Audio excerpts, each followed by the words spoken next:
when you became president in January last year. Phase 2 is that all the countries not yet on 2% have now committed to the 2%. This is the old goal from Wales in 2014.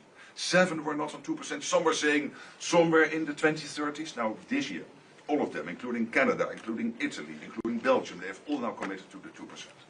And now comes the big splash. Today, we will decide to go to 5%. We have to keep ourselves safe from our adversaries, but also because it is fair to equalize with the United States. With this 5%, the Europeans and the Canadians will equalize their defense spending with the United States. So this is not about American taxpayers paying more. This is about Europeans, Canadians paying more. And again, this would not have happened. I'm really saying this here. And some people might criticize me, but then when I speak with them, they all say, yes, you're right. This would not have happened if you would not have been elected in 2016 and re-elected last year and back into office in January. So I want to thank you. Well, thank you very much. It's a great victory for everybody, I think. And we will be equalized very shortly, and that's the way it has to be. It's going to be a lot of money, too, a lot of defense. Trillions extra. Yeah, and we have a great relationship, and we've had a great relationship from the beginning. Highly respected man, and yeah, we appreciate you being here, too, everybody. We really do. We have a tremendous group of people on my left and a tremendous group of people on my right. They might be even better than my people. I don't know. Let's have a fight. Let's figure it out. Anyway, but we appreciate it, and we've had a tremendous relationship, Mark and I, and we've really worked on this subject for a long time. And when Biden was here, it just died. It just died like everything else died, and now it's. You're going to take, I guess, a vote today, right? Absolutely. Today we will decide unanimously to do this. That's my absolute conviction. So we can't talk about it until the vote's taken, because sometimes, you know, strange things happen with those. But I think you're going to. I'm not too worried. I think you're going to do very well. Everyone's very happy about it. Go ahead. Yes. Mr. President, how is the Iran-Israel ceasefire going, in your opinion? I think very good. I think very good. Israel came back yesterday. I was so proud of them. Because they came back, you know, they went out because they felt it was a violation, and technically they were right, but it just wouldn't have worked out very well. And they brought the planes back. They had gone on to another journey because it was a little bit of a violation, and I said, you got to get them back. And they came back, and it was a great thing, and it's going very well. Mr. President, what are your sort of response to the foreign minister saying he still wants to enrich nuclear? Hello, Katie. She's so great, this one. Any question she asks, I'll answer. Well, maybe I better not say that. What was your question? What is your response to the Iranian foreign minister continuing to say Iran will enrich uranium and pursue nuclear weapons? Well, I don't know if they've said that, but I'll tell you, the last thing they want to do is enrich anything right now. They want to recover. And we won't let that happen, number one. Militarily, we won't. I think we'll end up having somewhat of a relationship with Iran. I see it. Look, I've had a relationship over the last 4 days. They agreed to the ceasefire. And it was a very equal agreement. They both said, that's enough. They both said it. But no, they won't do that. The last thing they want to do, Katie, is enrich. They're not looking to, they're not, can you imagine after all of that, they're going to say, oh, let's go and do a bomb. You know, there could be a day in the future, and then somebody else taking our place will be saying, don't do it. And maybe they won't do it as well, I don't know. But they're not going to have a bomb, and they're not going to enrich. And we believe all of the stuff is down there. We don't think they had nearly the time, because to get that out is a very difficult thing. It's not like moving a package or taking this carpet up and moving it. It's very difficult. It's very dangerous to do. We believe it's all down there. We had a tremendous victory, a tremendous hit, and because of that, I don't think they would have been down there, because they knew we were coming. When they know we're coming, they're not going to be down in that, 30 stories underground. So. No, I think it was just a tremendous victory for everybody, including Iran. Look, they've got a country, and they've got oil, and they're very smart people, and they can come back. Israel got hit very hard, especially the last couple of days. Israel was hit really hard. Those ballistic missiles, boy, they took out a lot of buildings, and they've been great. Bibi Netanyahu should be very proud of himself, and they've really been great. But they're not going to be building bombs for a long time. Mr. President, what's your reaction to the intelligence reports saying that the Iranian nuclear sites were only partially, the devastated, not entirely. Yeah, well, they said it was, actually the report said it could have been very, they don't know. I mean, they did a report. I could have Pete talk to it because his department did the report. They really don't know. I think Israel's going to be telling us very soon because Bibi is going to have people involved in that whole situation. We hear it was obliteration. It was a virtual obliteration. When you take a look at the ground above, don't forget the flame is all underground.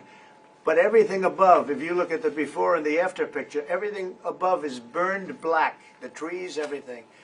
There's one building, but that's a building that sunk substantially into the granite, so that, you know, the fire goes right over it. It was, I believe it was total obliteration. I believe they didn't have a chance to get anything out because we acted fast. If it would have taken 2 weeks maybe, but it's very hard to remove that kind of material. Very hard and very dangerous for them to remove it. Plus, they knew we were coming. And if they know we're coming, they're not going to be down there. There aren't too many people that are going to be down there. Pete, do you have something to say about that? Well, Mr. President, when you talk to the people who built the bombs, understand what those bombs can do, and deliver those bombs, they landed precisely where they were supposed to, so it was a flawless mission. Flawless. Right down where we knew they needed to enter, and given the 30,000 pounds of explosives and capability of those munitions, it was devastation underneath Fordo. And the amount of munitions, 6 per location, any assessment that tells you it was something otherwise is speculating with other motives. And we know that because when you actually look at the report, by the way, it was a top secret report, it was preliminary, it was low confidence, all right, so this isn't, you make assessments based on what you know. They don't. They said it could be very devastating, very serious. Moderate to severe, and we believe far more likely severe and obliterated. So this is a political motive here. Is there a leak investigation? Of course, we're doing a leak investigation with the FBI right now because this information is for internal purposes, battle damage assessments, and CNN and others are trying to spin it to make the president look bad when this was an overwhelming success. We had a tremendous success, and this is the New York Times. I call it the failing New York Times. It's going to hell. And CNN, which, as you know, very few people are watching. And you would think they'd do the opposite. You would think they'd want to say, this was an unbelievable success. And the thing that hurts me is it's really demeaning to the pilots and the people that put that whole thing together, the generals. That was a perfect operation. And when you look at the holes, and this was done from 52,000 feet, there was no moon, there was no light, and those 3 holes are right together. And also, and nobody talks about this, we shot 30 Tomahawks from submarines, in particular one submarine, but that was 400 miles away. Mm-hmm. And every one of those Tomahawks hit within a foot of where they were supposed to hit, took out a lot of buildings that Israel wasn't able to get. We took them out with Tomahawks. We don't even talk about that. This was a devastating attack, and it knocked them for a loop. And you know, if it didn't, they wouldn't have settled. If they had won, if we didn't take it out, they wouldn't have settled. Somebody mentioned that to me last night. If that thing wasn't devastated, they would have never settled. Marco, do you have something to say? No, first of all this stuff about the intelligence, this is what a leaker is telling you the intelligence says. That's the game these people play. They read it, and then they go out and characterize it the way they want it characterized, and they're leakers. This is the game they play. So that's number one. Number two, here's a fact. The conversion facility, which you can't do a nuclear weapon without a conversion facility. We can't even find where it is, where it used to be on the map. You can't even find where it used to be because the whole thing is just blackened out. It's gone. It's wiped out. It's wiped out. Then we dropped 12 of the strongest bombs on the planet right down the hole in 2 places. Everything underneath that mountain is in bad shape. And I refer you to the statement of the IAEA, Mr. Grossi. You know what he said? He said there was Iran, the way it looked the day before the attack, and what their nuclear program looks like now. 2 very different things. They are way behind where they were just 7 days ago. Now, anything in the world can be rebuilt, but now we know where it is. And if they try to rebuild it, we'll have options there as well. But all this leaker stuff, these leakers are professional stabbers. That's what they are. They go out and they read this stuff, and then they tell you what it says against the law, but they characterize it for you in a way that's absolutely false. There's no way Iran comes to the table if somehow nothing had happened. This was complete and total obliteration. They're in bad shape. They are way behind today compared to where they were just 7 days ago because of what the president did. Marco, can I just alert you to one other aspect? So the great thing is you took out the nuclear capability of Iran.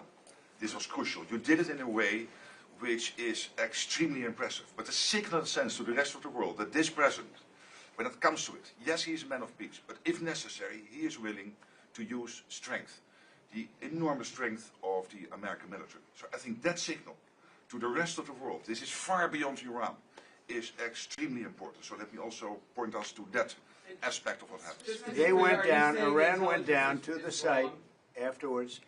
They said it's so devastated, and they settled when they saw what we did to it. And frankly, if we didn't do that, they would have had a lot of ammunition to keep going. They wouldn't have settled.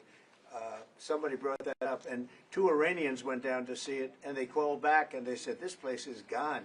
So it's just fake news by CNN, which has got no ratings. It's a failed network. Anybody here from CNN, by the way? Because you're a really disgraceful network. MSNBC, I think, is actually worse. But they're all pretty bad. But yours is good, Katie, I'll tell you. Mr. President, You know what Marco reminded me? He did such a nice job there. It was 9 years ago I had to debate this guy. He was not easy. I think he even got better. But when you were into your little thing, I said, this is when I had to debate this guy. You think it's easy to debate him? It's not easy. How long do you think that the Iranian nuclear program has been put back by these strikes? Years or totally obliterated? What? I think basically decades, because I don't think they'll ever do it again. I just don't think they're going to do it. I think they're going to take their oil, they're going to have some missiles, and they'll have some defense. I think they've had it. I mean, they just went through hell. I think they've had it. The last thing they want to do is enrich. They've been trying to do it. By the way, it's hard to enrich. And, you know, when you look at a site like that, very, very hard to build. Very, very hard, very expensive. They spent trillions of dollars trying to do this thing, and they didn't come up with it. And we're actually getting along with them very well right now. But had we not succeeded with that hit ended the war. That hit ended the war. I don't want to use an example of Hiroshima. I don't want to use an example of Nagasaki. But that was essentially the same thing. That ended that war. This ended that with the war. If we didn't take that out, they'd be fighting right now. Mr. President? Yeah. If the Iranians do rebuild, would the United States... If they rebuild? Would the United States strike again? And I have also a question about But Russia. I'm not going to have to worry about that. It's gone for years. Very tough to rebuild because the whole thing has collapsed. In other words, inside, it's all collapsed. Nobody can get in to see it because it's collapsed. You can't go in to see a room that has, 10 million tons of rock in it. And the tunnels are totally collapsed. But if they rebuild? Well, they've already looked at the tunnels. This was an unbelievable hit by genius pilots and genius people in the military, and they're not being given credit for it because we have scum that's in this group, and not all of you are. You had some great reporters, but you have scum. CNN is scum. MSDNC is scum. The New York Times is scum. They're bad people. They're sick. And what they've done is they're trying to make this unbelievable victory into something less. Now, even they admit that it was hit very hard, okay? But it wasn't hit hard. It was hit brutally, and it knocked it out. The original word that I use, I guess it got us in trouble because it's a strong word. It was obliteration. And you'll see that. And it's going to come out. Israel is doing a report on it now, I understand. And I was told that they said it was total obliteration. They have guys that go in there after the hit, and they say it was total obliteration. And, I don't want it for me. I want it for the pilots. I want it for the military. They did such a good job. If you were in the Situation Room with me, with the generals and all of the people that did such a good job, and then they get demeaned by these idiots at CNN who can't get ratings, the place is dying. Nobody wants to even waste their time going on their shows. So they form with the New York Times, who's dying also. Without Trump, you wouldn't have a New York Times. And then just changing gears to your meeting with Zelensky later today, can you give us any preview of what the two of you might be discussing? No, well, we'll discuss the obvious. We'll discuss his difficulty. He's got a little difficulty. Zelensky. He's a nice guy. I mean, I'm going to meet him today. I don't know. I assume we're going to be discussing Ukraine. Yes. I mean, it seems like the most likely Is there subject. any restart talks there or anything that you might do? Well, we're going to see. I mean, I've spoken to Putin a lot, and he actually was very nice. He volunteered help on, as you know, on Iran. I said, no, I don't need help on Iran. I need help on Russia. Okay? I said, do me a favor. Help us on Russia, not on Iran, but he was very nice. We're going to talk about that. We're going to talk. I think progress is being made. I think great progress is being made on Gaza. I think because of this attack that we made, I think we're going to have some very good news. I was talking to Steve Witkoff, who, by the way, is terrific, and who knows more about this subject than anybody, the subject of what we were just talking about. He was on last night with Jesse and with Laura and with Sean. And boy, Susie has a great take on it. He just explains it so easily. He's really very knowledgeable. But he did tell me that Gaza is very close. Thomas, we have to go to Thomas. Oh, okay. Yeah, should we go on? One follow-up on Iran. Both you and Secretary Rubio and Hegseth mentioned the leaders, but can you clarify, is the intelligence correct or is the intelligence wrong? Well, the intelligence was very inconclusive. The intelligence says, we don't know. It could have been very severe. That's what the intelligence says. So I guess that's correct. But I think we can take the we don't know. It was very severe. It was obliteration. And you'd think that a media outlet would say, isn't that a great thing? I mean, more importantly for the pilots, for the military, you take their guts out. You take their absolute guts out. They had a tremendous attack. It was a complete obliteration. The other team, the other group, Iran, said, let's stop this. And you know what? Israel said it too. Very smart. They fought like hell, and then they said, let's stop. And they're going to build themselves. And I really see it as sticking. I mean, we may do papers on it, Marco. Maybe we're going to do papers. I don't even know if you need them. They're not going to be fighting each other. They've had it. They've had a big fight, like two kids in a schoolyard. You know, they fight like hell. You can't stop them. Let them fight for about 2-3 minutes. Then it's easy to stop them. And then Daddy has to sometimes use strong language to You have get to use stuff. strong language. Every once in a while, you have to use a certain word. I think we have to join the others.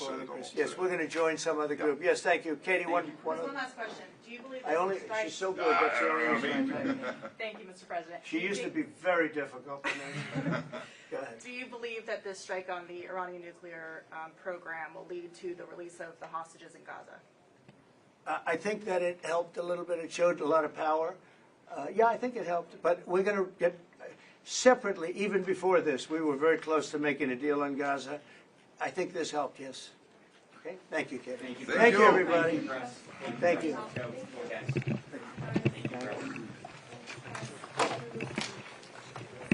So they also have review in the plane. Let's go. This Thanks, when you guys. see you standing there in the door. It's up there. See your This way, guys. Very local. Thank you.